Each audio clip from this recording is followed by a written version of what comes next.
যে যে জিনিসগুলো আমরা বাসায় ইউজ করে থাকি সেই জিনিসগুলো আসলে কিভাবে তৈরি করা হয়। তো আমি এখানে স্টিচিং যে সেকশনটা আছে সেখানে চলে আসলাম। এই সাইডের সবকিছু দেখেন গুলো করছে, কোনো কাপড়েরই কালার নষ্ট হবে না। আর এই পাশটা হচ্ছে কাটিং সেকশন, যেখান থেকে হচ্ছে কাপড় কেটে দেয়া হচ্ছে এবং ধারাবাহিকভাবে প্রত্যেকটা জিনিস আলাদা আলাদা এক একজন এমপ্লয়ি করতেছে। বাজারে একদম নকল পণ্য দিয়ে এখন কিন্তু ভরে গিয়েছে, যেগুলোর প্রাইস অনেক কম এবং মানও অনেক কম। আমি বলবো যে এর একটা ছবি তুলে তাদেরকে পাঠিয়ে দিবেন এবং তারা সেই ছবি দেখেই সেম টু সেম মাপে কিন্তু আপনাদের জন্য এই প্রোডাক্টগুলো কিন্তু এভাবে তাদের প্যাকেটেই যাবে। এটা দেখে আপনারা অবশ্যই রিসিভ করবেন এবং এবং তাদের প্রত্যেকটা প্রোডাক্টে এরকম তাদের অরিজিনাল লেবেল লাগানো থাকবে। অবশ্যই সেটা দেখে আপনারা তারা সেইভাবেই কাস্টমাইজ করে আপনার প্রোডাক্টটা রেডি করে দিবে।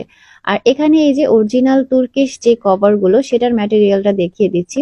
আর এই কভার গুলোর কিন্তু 100% কালার গ্যারান্টি, সেই সাথে কাপড়গুলো খুব সফট এবং হচ্ছে গিয়ে কালারটাও একদম চকচকা, মানে ফেড কোনো কালারের প্রোডাক্ট এখানে নেই। তো এখানে কিন্তু আপনারা চেকের মধ্যেও ডিজাইন পেয়ে যাবেন। তো যার যেটা ভালো লাগে সেই চেনার জন্য অবশ্যই প্রোডাক্টের ভিতরে এই লোগোটা দেখে নেবেন।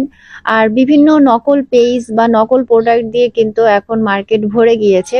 তাই অবশ্যই আপনি যেহেতু টাকা দিয়ে জিনিস নেবেন, চেষ্টা করবেন একটা অরিজিনাল অথেন্টিক পেজ থেকে বা জায়গা থেকে প্রোডাক্টটা নেয়ার।